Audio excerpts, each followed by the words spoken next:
시간에는 산화환원 반응에 대해서 볼 건데 여기 사진에 나와 있는 사과가 이제 갈색으로 변하는 현상도 대표적인 산화 반응에 해당을 하게 되거든.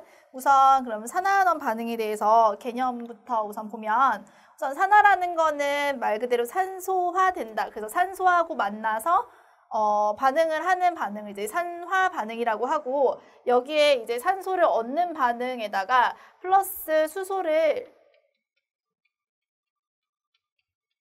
잃는 반응을 또 산화 반응이라고도 해. 그래서 이 두 가지 개념을 다 알고 있는 게 좋고 그다음에 밑에 있는 환원 반응은 산소를 잃는 반응을 이제 환원 반응이라고 하고 마찬가지로 여기서는 수소를 얻는 반응을 이제 환원 반응이라고 하는 거야. 밑에 각각 얘들이 나와 있는데 위에서는 이제 구리 같은 경우에 산소하고 반응해서 산화 구리를 생성할 때 이때 구리는 산화가 된 거고 밑에 있는 그림에서 보면 산화 구리가 다시 산소하고 떨어지면서 구리가 되는 거는 환원 반응에 해당을 하는 거야. 그 다음에 산화환원 반응의 동시성이라는 게 있는데 산화환원 반응은 아까 산화 반응은 산소를 주는 걸 산화 반응이라고 했고 환원 반응은 산소를 얻는 반응, 산소를 얻는 반응을 산화 반응이라고 했고 그다음에 환원은 산소를 잃는 반응을 환원이라고 하는데 얻는 애가 있으면 당연히 있는 애도 있는 거고 이 반응은 항상 동시에 일어나는 게 산화환원 반응의 동시성이라는 거야. 그래서 밑에 있는 실험을 보면 드라이 아이스 속에 마그네슘을 놓게 되면 드라이 아이스라는 거는 CO2라는 이산화탄소가 고체로 얼어있는 상태를 드라이 아이스라고 하는 거고 이 안에서 마그네슘이 이산화탄소하고 반응하면서 이산화탄소에 있는 산소를 마그네슘이 가져가게 되고 탄소 같은 경우에는 산소를 잃으면서 환원 반응이 일어나게 되거든. 그래서 여기서 마그네슘은 산화 반응이 일어나고 반대로 이산화탄소는 산소를 잃으면서 이제 환원 반응이 일어나는 실험이 위에 있는 실험. 그래서 이산화탄소 같은 경우에 산소를 잃고 탄소만 남게 되면 탄소 가루가 검은 색깔이기 때문에 이렇게 검은색 가루가 남게 되거든. 그래서 이 실험에서 이제 산화환원 반응이 동시에 일어나고 있다는 것을 알 수가 있어.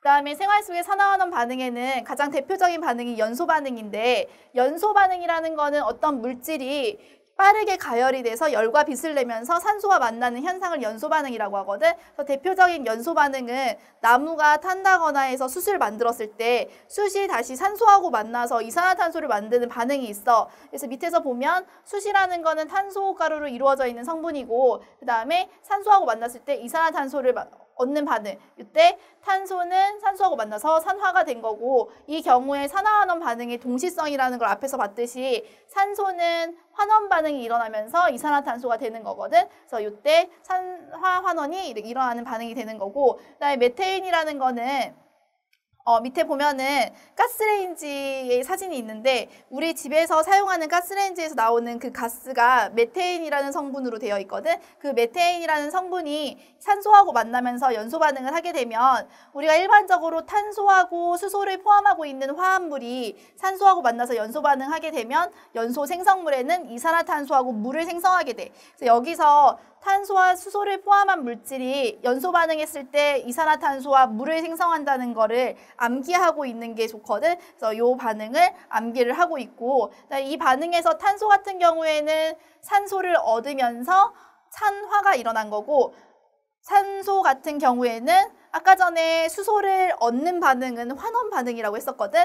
여기서 수소를 얻었기 때문에는 환원 반응이라고 할 수 있고 앞에 있는 메테인 같은 경우에는 수소를 잃었기 때문에 산화 반응이라고 다시 정의 내릴 수도 있어. 그래서 두 가지 방법으로 정의를 내릴 수 있는 반응이 산화환원 반응. 그 다음에 생활 속에서의 산화환원 반응 중에 대표적인 게 철의 재련인데 철의 재련이라는 거는 자연에서 철이라는 금속은 순수하게 철의 형태로 있는 게 아니라 철광석 안에 혼합물의 형태로 들어있게 되거든. 그래서 우선 보면 철광석에 있는 그 철이라는 성분이 들어있는데 그 안에서 이제 순수한 철을 뽑아내는 과정이 철의 재련이라는 과정이고 철광석 안에 들어있는 성분을 보면 우선 대표적인 성분이 Fe2 O3라는 적철석이라는 성분이 들어있고 산화철, 그 다음에 SiO2라는 산화규소라는 성분이 들어있어. 이 두 가지 화합물이 혼합물의 형태로 섞여 있는 게 철광석의 성분이고 이때 우리는 순수하게 철이라는 성분만 필요하기 때문에 나머지 성분들을 제거해줘야 되는데 이때 이 나머지 성분들을 제거해주기 위해서 넣어주는 애가 코크스라는 성분이야. 우선 코크스라는 성분은 탄소를 많이 포함하고 있는 원료로 산소를 제거하기 위해서 넣어주는 성분이고, 그 다음에 산화규소를 제거하기 위해서 넣어주는 성분은 석회석이라는 물질인데, 석회석은 주 성분이 CaCO3라는 탄산칼슘을 많이 포함하고 있는 물질이야. 그래서 우선 이때 석회석이 산화규소를 제거하는 반응은 산화환원 반응에 해당하지 않기 때문에 이 반응은 보지 않을 거고, 위에서 코크스를 이용해서 이 산소를 제거하는 반응만 산화환원 반응에 해당하기 때문에 먼저 위에 있는 반응을 먼저 보면, 우선 용광로 내부에서 이 반응이 화학 반응이 일어나게 되는데, 우선 철이라는 거는 녹는 점이 1500도야. 그래서 용광로 내부를 1500도씨까지 올려주게 되면 이 안에서 화학 반응이 일어나기 시작하는데, 첫 번째로 일어나는 화학 반응은 코크스라는 원료가 산화 반응을 하면서 산소하고 만나서 일산화탄소를 만들게 돼.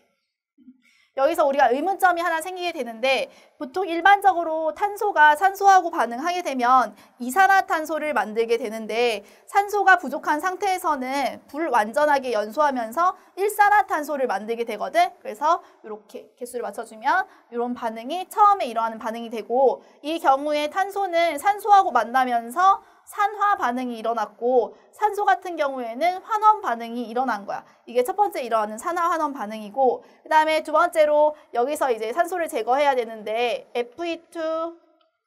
Fe2O3하고 CO 가 들어가게 되면, 지금 이 일산화탄소라는 거는 불완전 연소한 상태이기 때문에 완전 연소되기 위해서 이산화탄소로 바뀌고 싶어 하는데, 이때 산소를 얻기 위해서 산화철에 있는 산소를 빼앗게 돼. 그래서 이때 세 개를 빼앗기 위해서는 일산화탄소 3개가 필요하겠지. 그래서 반응 후에 3개의 이산화탄소를 만들게 되고, 그 다음에 순수한 철이 2개가 나오게 되는 거야. 그래서 이때는 산화철 같은 경우에는 산소를 잃어서 환원 반응이 일어난 게 된 거고, 그 다음에 일산화탄소 같은 경우에는 산소하고 만나서 산화 반응이 일어난 거야. 그래서 이때 용광로 내부에서 일어나는 산화 환원 반응은 이런 식으로 진행이 되게 돼. 그 다음에 생활 속의 산화환원 반응 중에 철의 부식이 있고 철의 부식 방지법이 있는데, 우선 철의 부식이 된다는 거는 산소나 물과 결합하면서 붉은색의 산화철로 바뀌게 되는 현상이거든. 우선 철이라는 거는 Fe, 그 다음에 산소는 O2. 그래서 얘네가 만나서 Fe2O3라는 산화철을 만들게 되는데, 이때 개수가 맞지 않지. 그래서 이때 2배를 해주면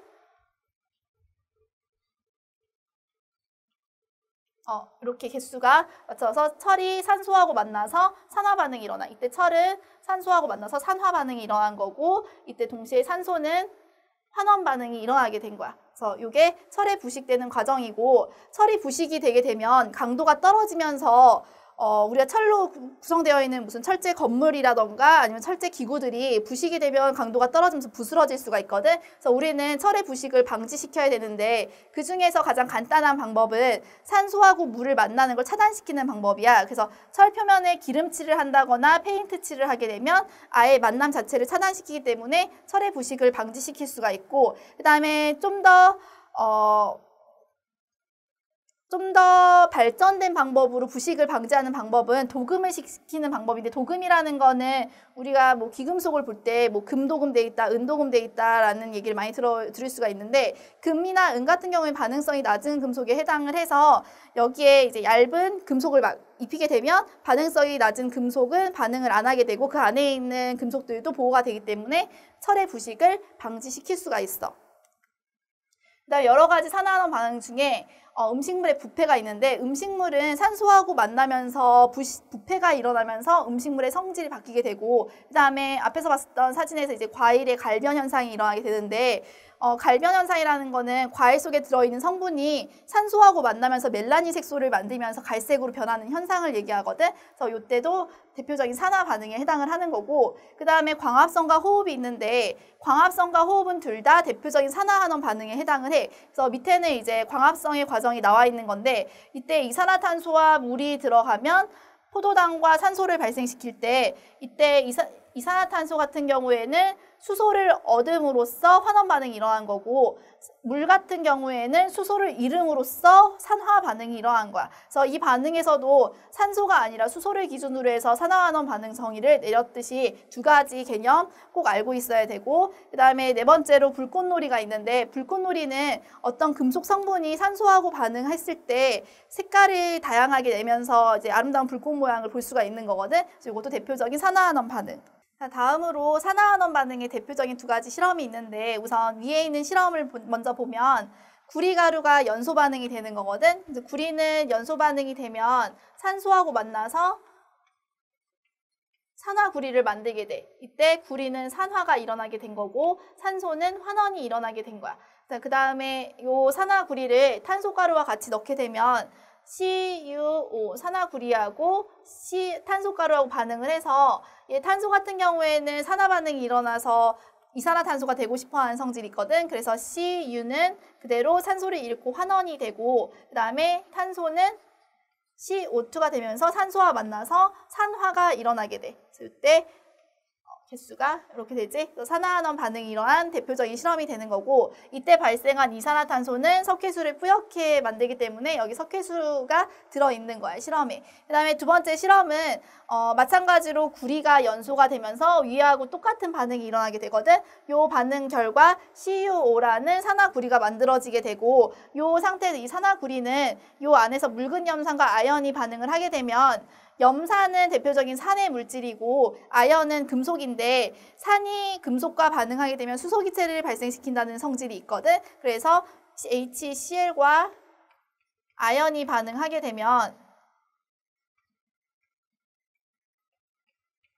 염화 아연이 만들어지게 되고, 그 다음에 H2 수소기체가 발생하게 돼. 이때 발생한 수소기체는 얘하고 이제 산화구리하고 반응을 하게 되는데, CuO하고 반응하면서 H2가 이렇게 반응하면서 얘는 H2O, 수소는 H2O가 되면서 산화 반응이 일어나게 되고, 산화구리 같은 경우에는 산소를 잃어서 그냥 구리 상태가 돼. 그래서 이때도 산화환원 반응이 동시에 일어나게 되는 반응. 여기까지 산화환원 반응의 실험까지 봤고, 우리가 앞에서 봤었던 산화 반응, 환원 반응의 정의, 그 다음에 산화환원 반응이 생활 속에서 어떤 반응들이 있는지, 그리고 이 실험까지 해서 정리하는 시간을 갖도록 하고, 다음 시간에 보자.